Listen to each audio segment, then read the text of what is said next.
ఇదే అంశంపై మాట్లాడడానికి జనపదంలో పాల్గొంటున్నారు అఖిల భారత బీమా ఉద్యోగుల సంఘం ఉపాధ్యక్షులుగా ఉన్న వేణుగోపాల్ గారు వెల్కమ్ టు జనపదం అండి.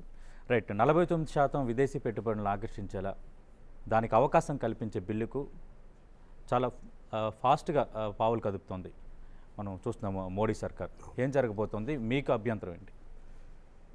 ఈరోజు ఇన్సూరెన్స్ రంగంలో 26% ఉన్న విదేశీ పెట్టుబడి పరిమితిని 49% చేయాలనేది 2008లో రాజ్యసభలో ఆనాటి ప్రభుత్వం తీసుకొచ్చిన బిల్లు. ఆ బిల్లే ఇప్పుడు మళ్ళీ మోదీ ప్రభుత్వం తిరిగి దాన్ని పాస్ చేయించుకోవాలని చూస్తుంది. ఈ బిల్లులో ఇంకో అంశం కూడా ఉంది. ఎఫ్డీఏ కాకుండా ఇంకో అంశం ఏంటంటే 4 ప్రభుత్వ రంగ జనరల్ ఇన్సూరెన్స్ కంపెనీలను కూడా ప్రైవేటీకరించాలని కూడా అందులో ఉంది. ఈ రెండు చాలా ఘోరమైనటువంటి విషయాలు. ఈ రెండింటినీ కూడా ఆల్ ఇండియా ఇన్సూరెన్స్ ఎంప్లాయీస్ అసోసియేషన్గా మేము వ్యతిరేకిస్తున్నాం. కారణం ఏంటంటే ఇన్సూరెన్స్ రంగంలో అసలు ప్రైవేట్ కంపెనీలు అడుగుపెట్టడమే సరైనది కాదనేది మా ఉద్దేశం. అదేదో ఎల్ఐసిలో పనిచేస్తున్నాం కాబట్టి అందువల్ల మేము అడ్డుకుంటున్నామని కాదు. మన దేశ ప్రజలకి ఒక మంచి అలవాటు పొదుపు. దాదాపు గత 2013 సంవత్సరం తీసుకున్నట్లయితే 22 లక్షల కోట్ల రూపాయల పొదుపు మన ప్రజలు చేశారు. ఈ పొదుపు ఇన్సూరెన్స్ ద్వారా, బ్యాంకుల ద్వారా, మ్యూచువల్ ఫండ్స్ ద్వారా ఒక పెట్టుబడిగా మారి ప్రభుత్వానికి అందుబాటులో వస్తుంది. అది ప్రభుత్వం చేతిలో ఉండాలి, ప్రజల యొక్క సొమ్ముకు భద్రత ఉండాలి అనుకున్నట్లయితే డెఫినెట్గా ఇది ప్రభుత్వ రంగంలో ఉండాలి మా ఉద్దేశం. 26% దానిలో ఎఫ్డీఐ తీసుకొచ్చి 2000 సంవత్సరంలో ఫస్ట్ లైసెన్స్ కూడా ఇచ్చారు. యూపీఏ హయాంలో ఎన్డీఏ హయాంలో 2000 సంవత్సరంలో ఆనాడు ఎన్డీఏ, బీజేపీ ఆధ్వర్యంలో ఎన్డీఏ ఈ బీమా ప్రైవేట్ కంపెనీల బీమా రంగంలో వచ్చేటువంటి బిల్లును పాస్ చేసింది. 1,56,00,000 మంది ప్రజానీకం సంతకాలు పెట్టారు వద్దని చెప్పి.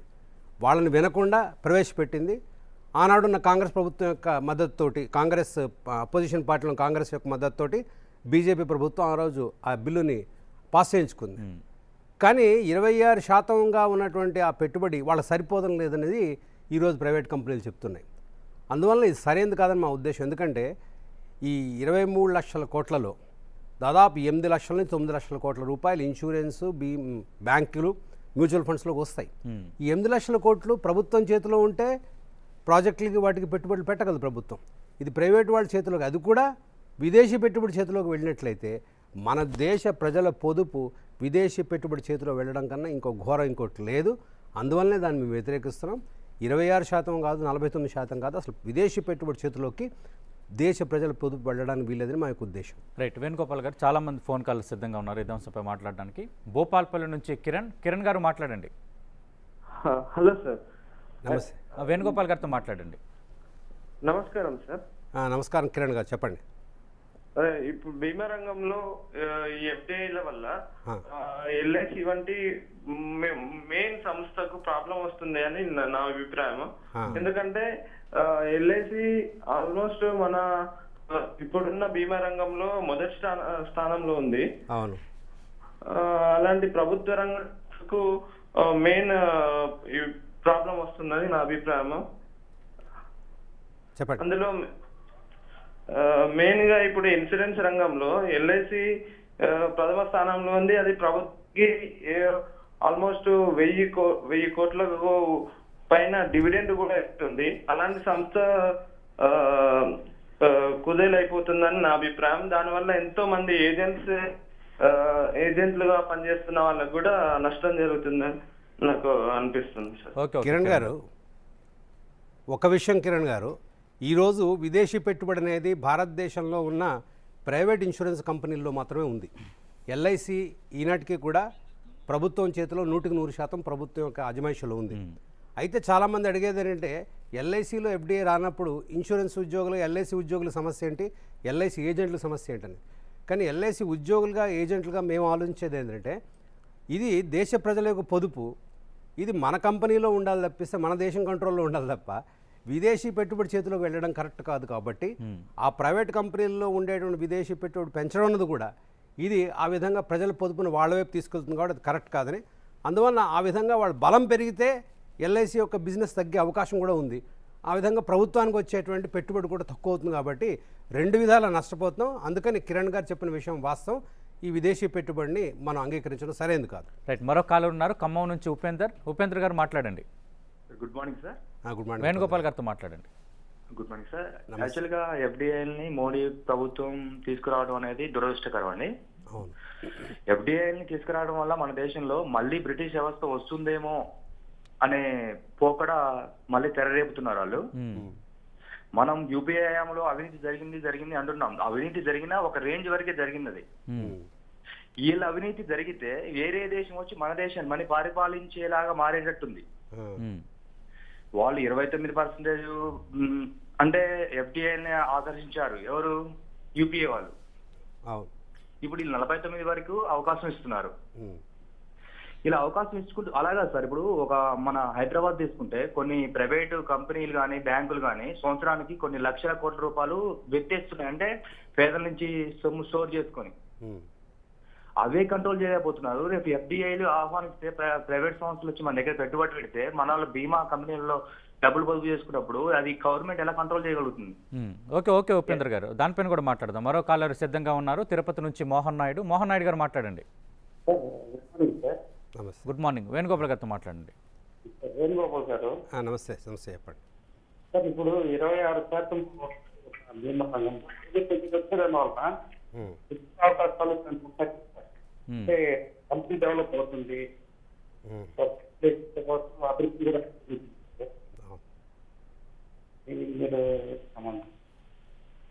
హలో, ఓకే మోహన్ నాయుడు గారు, రైట్. మనం 2 డిఫరెంట్ కాల్స్ చూసాం. రావటం వల్ల నష్టాలు ఉన్నాయంటున్నారు, లేదు ఈ విధంగా రావటం వల్ల కొంత డెవలప్మెంట్ అయ్యే ఆస్కారం కూడా ఉంటుందని మోహన్ నాయుడు గారు.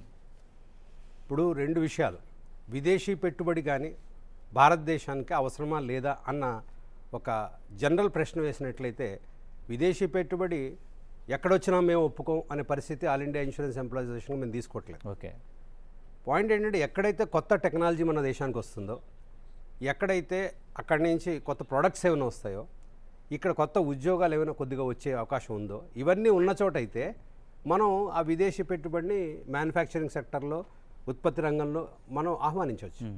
కానీ ఈ రంగంలో ఉత్పత్తి చేసేది కాదు, ఇక్కడ ప్రజలు పొదుపు ఆల్రెడీ ఉత్పత్తి ఉంది, దాన్ని ఒక దగ్గర పోగేసేది ఇన్సూరెన్స్ రంగం. సతీష్ గారి దగ్గర, వేణుగోపాల్ దగ్గర, ఇతరుల దగ్గర ఉన్న 100 రూపాయలు వాళ్ళ జేబుల్లో ఉంటే 100 రూపాయలే. 1 కోటి మంది దగ్గర ఒక దగ్గర చేరిస్తే 100 కోట్ల రూపాయలు అవుతుంది. అది పెట్టుబడి అవుతుంది. సో ఆ పెట్టుబడి ఆల్రెడీ ఉన్నటువంటి డబ్బును పెట్టుబడిగా సమకూర్చేది ఇన్సూరెన్స్ రంగం. దీనిలో విదేశీ టెక్నాలజీ ఏం అవసరం ఉంది, వాళ్ళు తీసుకొచ్చేటువంటిది అదనంగా ఏముంది?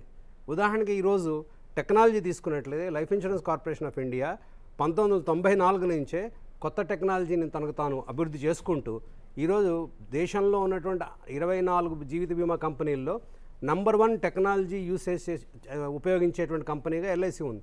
అందువల్ల టెక్నాలజీ వచ్చేది లేదు, కొత్తగా వాళ్ళ నుంచి ఏ విధమైన అనుభవం వచ్చేది లేదు.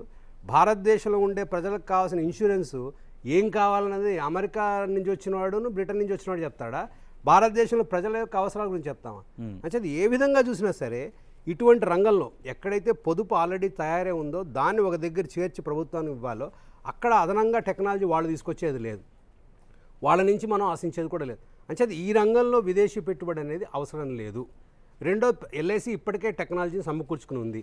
మూడో అంశము, ఈ రంగంలో ఒక సైన్స్ ఉంటుంది, ఒక శాస్త్రం, దాన్ని యాక్చురీస్ అంటారు. అంటే మరణాల సంఖ్యను బట్టి దాని యొక్క ప్రీమియం నిర్ణయించి ఏ విధంగా ప్రీమియం మీద ఎంత రిటర్న్ ఇవ్వచ్చో నిర్ణయించేటువంటి శాస్త్రాన్ని యాక్చురియల్ సైన్స్ అంటారు.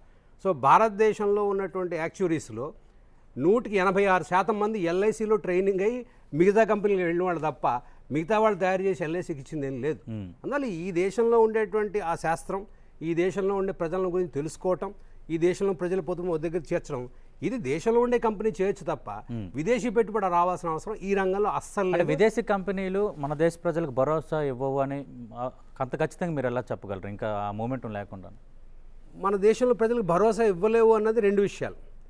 ఒకటి, 2008-2009లో ఆర్థిక సంక్షోభం ప్రపంచాన్ని చుట్టేసినప్పుడు మునిగిపోయిన కంపెనీల్లో పెద్ద కంపెనీలు, ఇన్సూరెన్స్ కంపెనీలు ఉన్నాయి. ఉదాహరణకి అమెరికన్ ఇంటర్నేషనల్ గ్రూప్ అని ఏఐజీ అని ఉంటుంది, అది పెద్ద ఇన్సూరెన్స్ కంపెనీ. అది ఎలా మూలిపోయిందంటే ప్రజల ప్రీమియంతో సహా కిందకి మూలిపోయింది.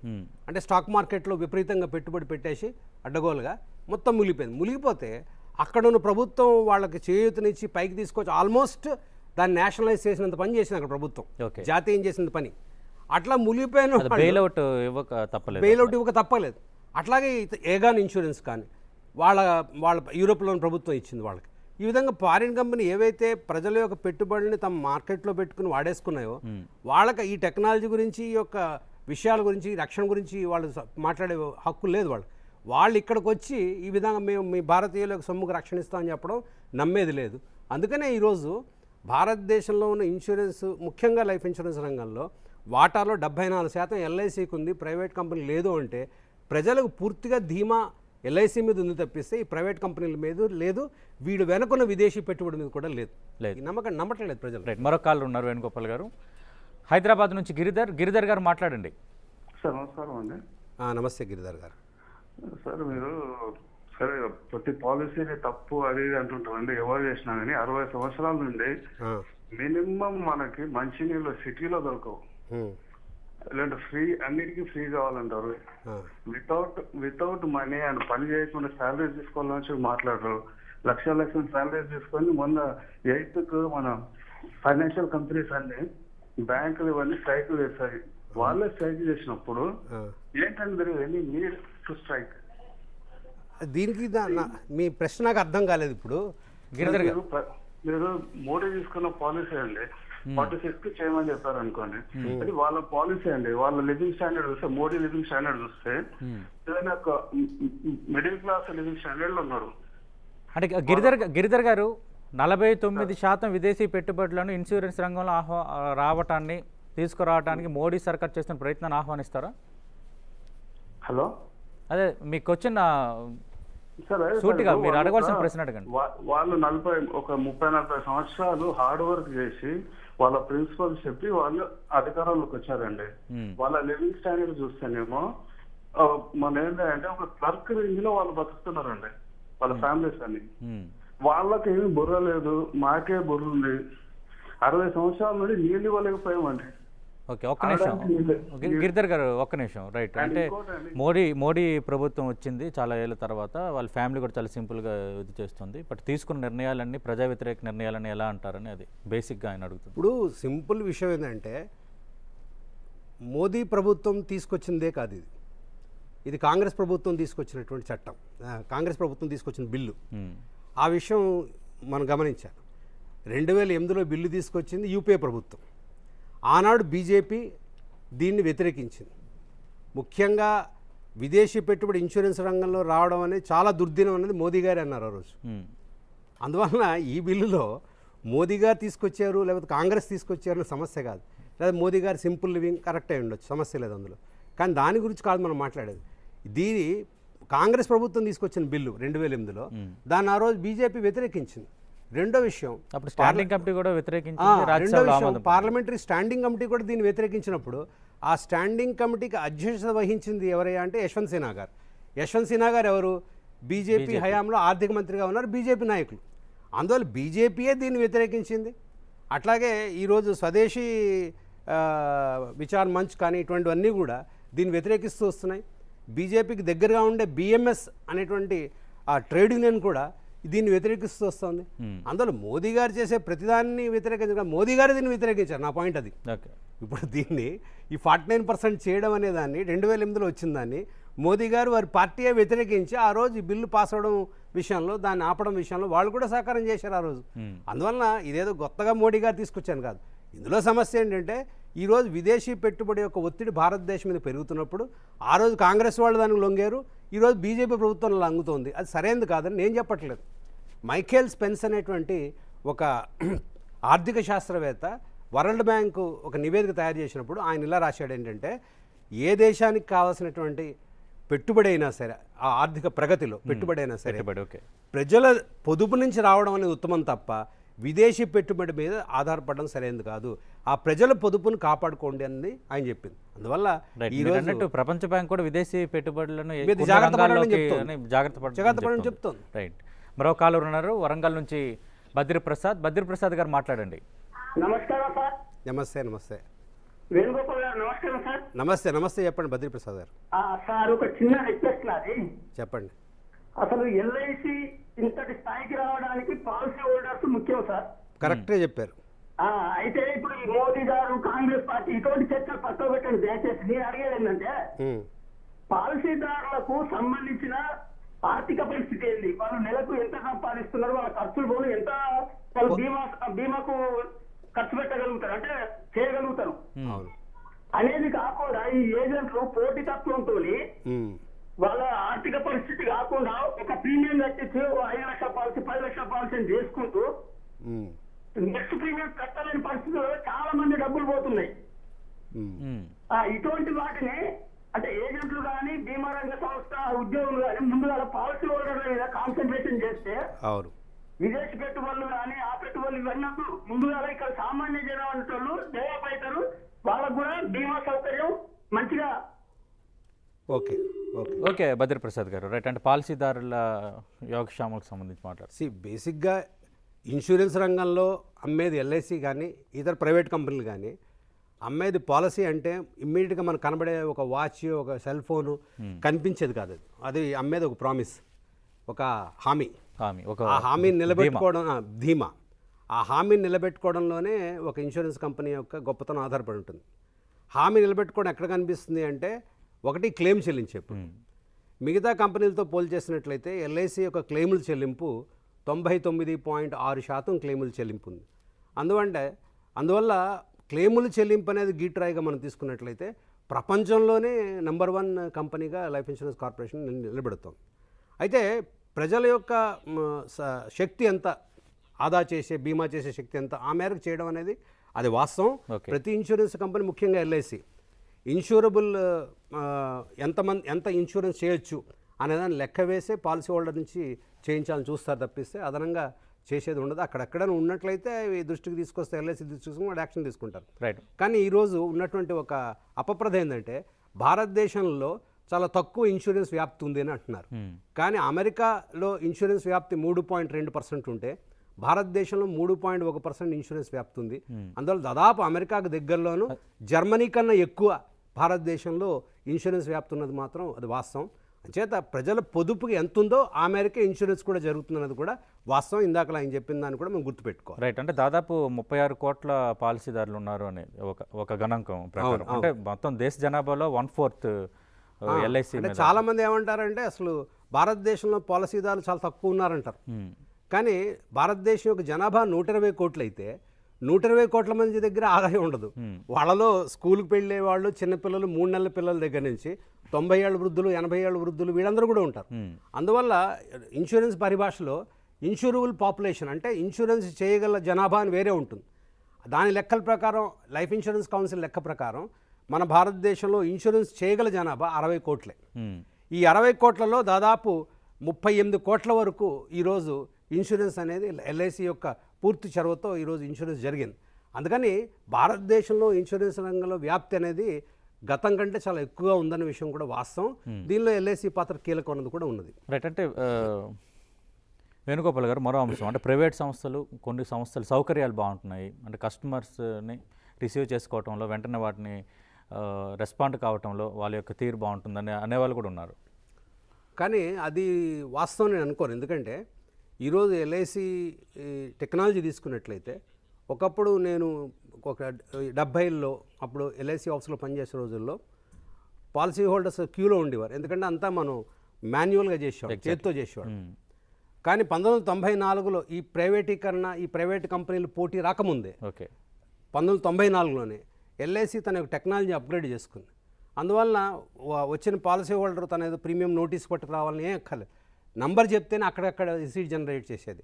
అట్లాగే పాలసీ క్లెయిమ్స్ అనేవి ఇదివరకు ఆయన పంపించడం ఇవన్నీ ఉండే. ఇప్పుడు 3 నెలల ముందుగానే మెచ్యూరిటీ క్లెయిమ్ అయినా, సర్వైవల్ బెనిఫిట్ అయినా సరే 3 నెలల ముందుగానే పంపించేటువంటి ఏర్పాటు ఎల్ఐసి చేస్తాం. అయితే అక్కడక్కడ అడ్రస్ మార్పులు కానీ లేదా కొంత కోర్టు కేసు లాంటివి ఉన్నప్పుడు అక్కడ క్లెయిమ్స్ చెల్లింపు అనేది ఉండదు. అందువల్ల సర్వీసింగ్లో లోపం ఉంది అన్నట్లయితే 1-6 ఉన్నట్లయితే మన దృష్టికి ఎల్ఐసి దృష్టి తీసుకుని వాళ్ళు చేసుకుంటారు. కానీ బట్ గతంలో పోల్చినట్లయితే ఐఆర్డిఏ, నేను చెప్పట్లేదు, ఐఆర్డిఏ లెక్కల ప్రకారం మొత్తం ప్రైవేట్ కంపెనీలు ఎల్ఐసి యొక్క మీద వచ్చిన కంప్లైంట్లు లెక్కేసుకుంటే ఎల్ఐసి మీద వచ్చిన కంప్లైంట్లు 0.12% మాత్రమే. 0.12%. అవి కూడా వాళ్ళు మళ్ళీ రాశారు ఆ రిపోర్ట్లో. 0.12లో అన్ని కంప్లైంట్ని ఎల్ఐసి తర్వాత కాలంలో సమాధానం ఇచ్చిందన్న విషయాన్ని. అందువలన జనరల్గా 1-6 ఎక్కడైనా జరిగిన దాన్ని మనం జనరలైజ్ చేయడం కంటే, నేను ఒక విషయం చెప్పాను ఇందాక, 99.6% క్లెయిములు చెల్లించారని. కానీ 0.4% క్లెయిమ్ అది చర్చకు వస్తుంది. ఓకే. కానీ 99.6% క్లెయిములు చెల్లింపు అనేది చర్చకు రాదు. అందుకని ఇవి జనరల్ విషయాన్ని కూడా మనం గమనించాల్సిన అవసరం ఉంది. రైట్. అండ్ ఫైనల్గా ఒక మాట చెప్పండి. రైట్, సెలెక్ట్ కమిటీ పరిశీలనలో ఉంది బీమా బిల్లు, కానీ ఈ సమావేశాల్లో మేము ప్రవేశపెట్టడానికి అన్ని విధాలుగా సిద్ధమవుతున్నామని నేను ఆర్థిక మంత్రి అరుణ్ జైట్లీ సంకేతాలు పంపుతూనే ఉన్నారు. ఒకవేళ ప్రభుత్వం బీమా బిల్లు తెచ్చేస్తే మీ కార్యాచరణ ఏంటి? బీమా బిల్లు తీసుకొచ్చి వాళ్ళు మొత్తం పార్లమెంట్లో ముఖ్యంగా రాజ్యసభలో ఉన్న స్ట్రెంత్లో ఈ రోజైతే కష్టం. ఎందుకంటే బీజేపీకి పూర్తి యొక్క అక్కడ మద్దతు లేదు. కానీ ఒకవేళ ఇతర పార్టీలు కూడా వాళ్ళకి అనుకూలంగా ఉండి అది చేసిన మా ఉద్దేశం ఏంటంటే, అంటే ఉభయ సభలని సమావేశపరిచి మా ఉద్దేశం ఒకవేళ రాజ్యసభలో కానీ కాకపోయినట్లయితే ఉభయ సభలు కూడా సమావేశపరిచి చేయాలన్నది జైట్లీ గారు ఒకసారి మాటల్లో అన్నారు. అంటే అలా చేసినట్లయితే ఒక ప్రజలకి డైరెక్ట్గా సంబంధం లేని అంశాన్ని పార్లమెంటు ఉభయ సభలు కూర్చోబెట్టి ఆమోదింపజేసుకునే చరిత్ర అనేది బహుశా ఈ విషయంలో చేస్తారేమో, కానీ సరైన చరిత్ర అయితే కాదు. కానీ ఒకవేళ అది చేసినట్లయితే ఇమ్మీడియట్గా ఇన్సూరెన్స్ ఉద్యోగులు నిర్ణయం ఏంటంటే ఒకరోజు సమ్మెలోకి వెళ్తారు. అయితే ఆ సమ్మెలో జీతం బత్యం ఉండదు, జీతం కోల్పోతారు, ఒకరోజు కోల్పోతారు వాళ్ళు. కానీ వాళ్ళు చెప్పదలిచిందని పాలసీ హోల్డర్స్కి మీ సొమ్ము మీద కంట్రోలు ఈరోజు మరింత ఎక్కువగా విదేశీ పెట్టుబడి చేతిలోకి వెళ్ళబోతోంది. కాబట్టి ప్రైవేట్ కంపెనీలు మాత్రం కాకుండా మీరు ఎల్ఐసిని నమ్ముకోండి అనేటువంటి ఒక సిగ్నల్ ఇవ్వడానికి సమ్మెలోకి పోతారు. తర్వాత ప్రభుత్వం ఈ ప్రైవేట్ కంపెనీలని విదేశీ పెట్టుబడిని ప్రోత్సహించగలదు తప్ప ఈ పాలసీలు ఇచ్చేది ప్రభుత్వం కాదు కదా. పాలసీలు ఇచ్చేది పాలసీ హోల్డర్స్. వాళ్ళ దగ్గర క్యాంపెయిన్లోకి వెళ్తాం, తిరిగి ఈ విషయం చెప్తాం. వాళ్ళ యొక్క మద్దతుతోటే ఈరోజు 74% మార్కెట్ షేర్ ఉన్నట్టు ఎల్ఐసి. ఆ క్యాంపెయిన్ తోటి మళ్ళీ ఎల్ఐసి యొక్క అదేవిధంగా గవర్నమెంట్ ఇన్సూరెన్స్ కంపెనీల యొక్క ఆ బలాన్ని పెంచుకునే ప్రయత్నం చేస్తాం తప్పనిసరి. రైట్. థ్యాంక్ యూ వేణుగోపాల్ గారు, జనపదంలో మీ అభిప్రాయాలు మా టీవీతో పంచుకున్నందుకు. ఇది వాటి జనపదం. రేపు మరో ఎపిసోడ్తో కలుద్దాం.